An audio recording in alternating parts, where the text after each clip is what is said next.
being able to just do it with the ball at your feet isn't what makes you a good deep line playmaker. It's up here as well. It's what makes Rodri and those kind of midfielders so elite. It's a mentality and understanding of the game. With the sheer talent of this team, they should be getting past the likes of Denmark, so I expect us to beat Denmark.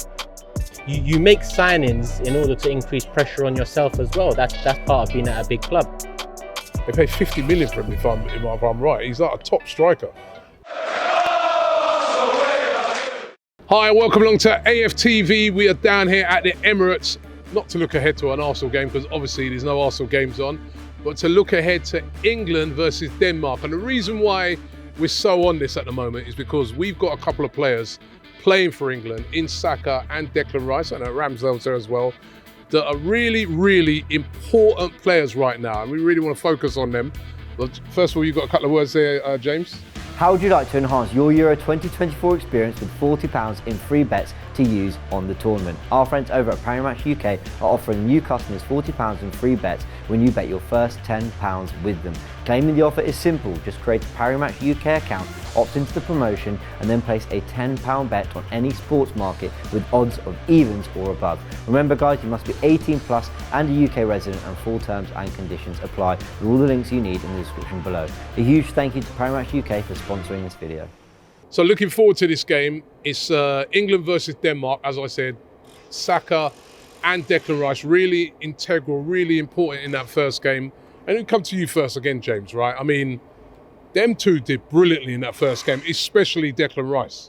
Yeah, maybe rivals will take us seriously when we talk about how good these guys are. Because I thought along with Jude Bellingham and Mark Guehi, those are the four best players for England. I think Saka did fade away a little bit, but he was a constant outlet. Whether it was the ball at his feet taking on fullbacks or whether he was making the run in behind, which led to the opening goal, he was the one saying, okay, there's a mid-block in front of us, we need to break them down somehow. Let me make the runs, let me dribble, let me try that unpredictability. When you then had Southgate, who was actually, credit to him, trying to be somewhat innovative with Trent, in midfield, with Bellingham in the space, with Foden moving in, you had quite a lot of players in the pocket. So Rice had to hold that all down. I thought he did really well. So look, England were far from impressive in my opinion. They did enough, and it's the first game and whatever. But from an Arsenal perspective, I thought the players showed up immediately and looked really good. Yeah, well, I mean, from an Arsenal perspective, Yeah. and I said it on the last one, we've been at these tournaments and there have been no Arsenal players in that England side. I prefer it. I swear to you, I prefer it. I swear to you. You're not supposed to say that, man. You're supposed to get behind it. Listen, I'm going to the game on Thursday because of Rice and Saka. I don't support England, but I got a ticket for the game. Rice, I'm out there anyway, so I'm out as well. Rice and Saka are my guys, and James is Rice. It's about time everyone starts seeing it. As an Arsenal fan, you can't win, especially with opposition fans. Your player starts and they're looking at the first thing to take him out of the lineup. Your player doesn't start and they use that to vilify him, i.e. Saliba at France. With Saka, I mean, great first half. Second half, they noticed the threat and he quietened down a bit. Declan Rice for 90 played well. They were two of England's three best players. Two of England's only three players that I think come out with any sort of credit at all. So I think, as an Arsenal fan, backing Rice and Saka, I'm with them two for sure. Am I with England? Not so much. But well, I'm not asking if you. I know Turkey's your team, but it's good to just see our players doing really, really well. Yeah. I want to meet them in the knockouts. Laurie, I mean, Declan Rice in particular, because he had a big role. He had a big role there, sitting and allowing everybody else to sort of get forward. And he weren't really getting a lot of help from Trent Alexander-Arnold, right? Who didn't look comfortable in that position, but he was integral, wasn't he? He's what we see here, like Turkish says and James says, we've seen it here week in, week out at the Emirates. This guy just locking down that midfield, putting out fires. I mean, he was brilliant. Yeah, definitely. Excellent performance. Like you said, we've seen this week in, week out throughout last season, and indeed before with West Ham, his quality. He showed up and he performed well. Like Saka, got the assist for the goal. I thought he looked really bright. Had an especially good first half where he was taking on players and looking sharp. And yeah, man, those two did us proud. Yeah, and they're going to be integral in this game coming up, against Denmark. If they win the game, they're through. Yeah, simple as that, really. And it's funny tournament football because we've watched probably 45 minutes of decent performance from England, and yet, like you said, one win and you're through. We don't have to worry too much. Yeah. Actually, don't even know if there's a major preference on which side of the draw you're on, because I think if we win, if we win on our side, we could still meet Italy, we could still meet France and all that. So, obviously we want to win our games. That's obviously the case. But the pressure is just to get through and get it done, and England are on the brink of that. I'm interested to see what Southgate does going forward, because Rice played as the lone six in a role where essentially it was hold it down, protect the back four, an inexperienced back four in Stones only just back from injury, Gahey's first tournament, Trippier's not a left back. So he had to protect them. He had to let the three in front flourish as well, with Kane up there, with Saka and everyone. I wonder whether there's a temptation to get a Wharton next to him or a Mainu who's just going to get their foot on the ball and play. Even Gallagher just for more steel to help with breaking up play. I don't know what Southgate's long-term vision is. I think he was hoping Trent would add that technical quality on the ball, which of course we saw at times, but being able to just do it with the ball at your feet isn't what makes you a good deep line playmaker. It's up here as well. It's what makes Rodri and those kind of midfielders so elite. It's a mentality, it's an understanding of the game. And Declan Rice, as much as England struggled in that second half and he did brilliantly to break up play, did he, and I love Declan Rice and I know he's got this in him, but did he do enough to get us on the ball playing, like settling down the tempo, getting us possession a little bit? I don't know, so I'm interested to see what Southgate does more long term. And against Denmark, I think that has more to do with the way Southgate deploys him rather than Declan as a 6 or an 8, basically. Yeah. It's the same dilemma we've got here. No, Declan Rice, especially playing for England the other day, he had what I call the clean-up man role, you know what I mean? Like putting out fires, helping out the defence, screening, doing all that type of stuff. Yeah, we didn't see him get forward that much with the ball, but I honestly think, and that's a Southgate thing rather than... Rice ain't a tempo setter anyway. No, exactly. I think Trent was meant to be that guy, and that completely fell on his face. So that's even more credit to Rice, who still managed to pretty much do a one-man job there. When he comes back next season, Declan Rice, where do you want to see him play? 6. For me, 6. 6. Yeah. Why? Because I think there's a lot of 8s out there that would complement our midfield more so than a 6 and pushing him to 8. I think his best attributes come as the clean-up man. And if you had a better rate, if Havertz was that, and he can do, but he showed this season he can do both. But I feel like his best place is just protecting the defence and moving the ball forward into the 8. All right, what about you? I'm inclined to agree with Turkish, although if the rumours are true that we're being linked with Onana and he comes, maybe Onana might be the 6 and Rice will go further forward. So it's interesting. But I honestly believe he can do both. But what would you want him to do? You could choose one. Well, if we get Onana, then I want him in the 8. You want him in 8? What about you? I'll change my mind every day. Ask me tomorrow, I'll have a different answer. I'm 51-49 that he's a 6. Because I think when you've got a player who does one thing better than anyone else in the world, which for me is Declan Rice winning the ball in midfield. Honestly, in the world, call me casual, whatever. I don't watch Tchouaméni week in, week out. Yes, Rodri's the best 6 in the world, but winning back possession in midfield, I don't know anyone who does it better than Declan Rice. So I would get the best out of that attribute, make him the best at what he does. He is the best at what he does. Get the best out of that. And then get Ødegaard and another 8 of that kind of ilk, controlling the tempo, giving us control in midfield. And then big games, you know what? You need Rice to step up and shut Rodri down. You got a Partey, you got a Jorginho. But I'd be adding an 8 and making Rice the 6 next season. Yeah. All right, let me get a prediction on the game. And then I've got another question that I want to put to you guys. Right? It's a transfer question, but let me get a prediction. Laurie? Denmark, England.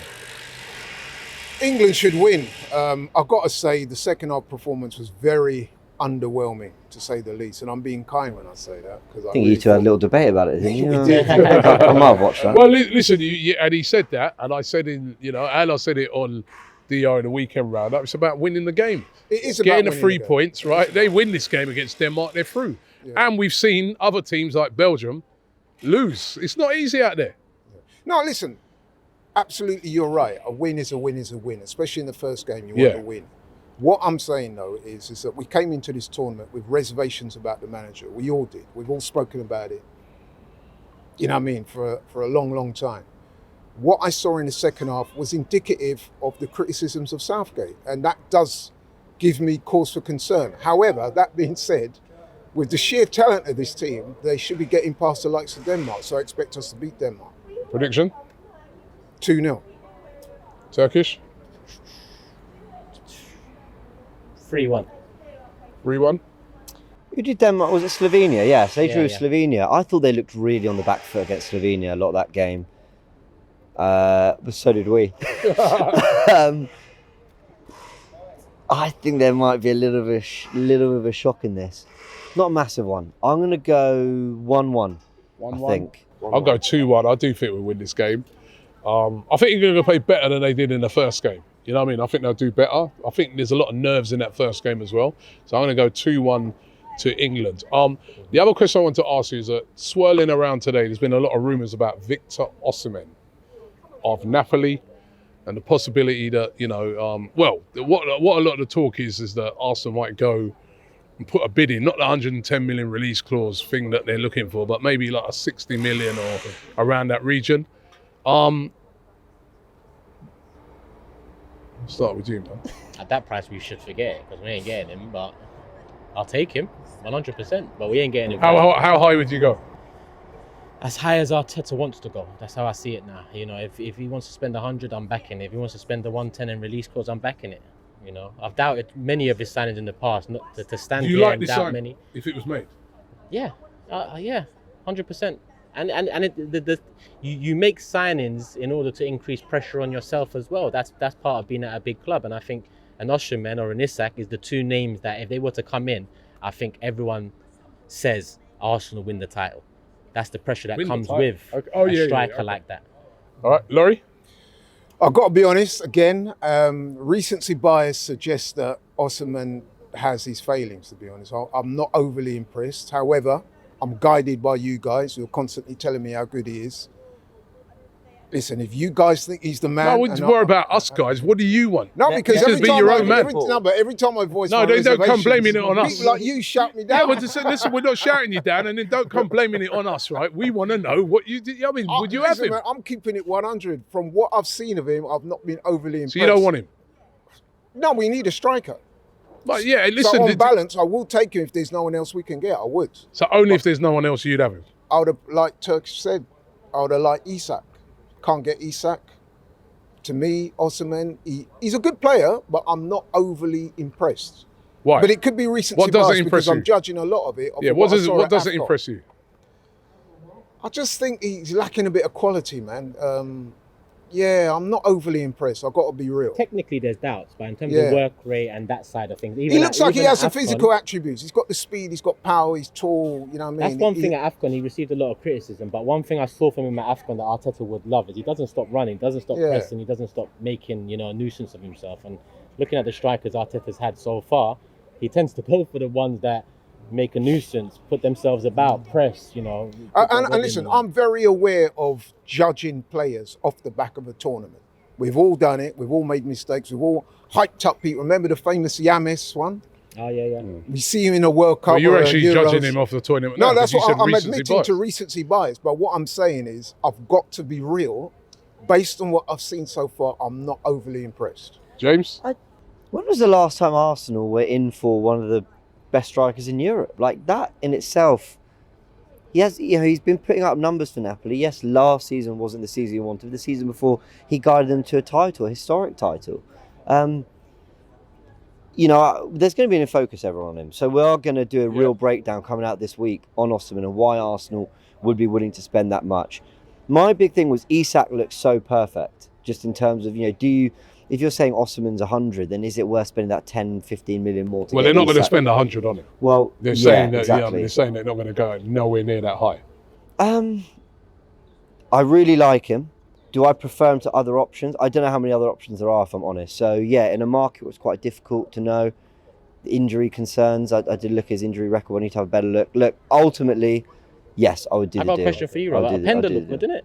Huh? Openda looked good, didn't it? They lost. Yeah, but he looked good coming on, no? It's okay. Ah. Okay. You still want him, innit? I'll take him, 100%. Openda or 100%. Osimhen? Depends on the price. I don't think there's a lot between them, I'll be honest. It just depends on the 75 for Osimhen, 55 for Openda. Which would you do? 75 Osimhen, 20 million more for a title-winning striker. 80 million Osimhen, 50 million Openda. Then we start rearing towards... You're really on this I like Openda guy. Openda, I can't lie, I like him. Question for you and James. What gives you so much confidence that Osimhen's your man? Well, look at the guy's goal-scoring record. Yeah, His goal-scoring record's phenomenal. He was scoring goals. Remember, they didn't get him from Lille for like 10 million.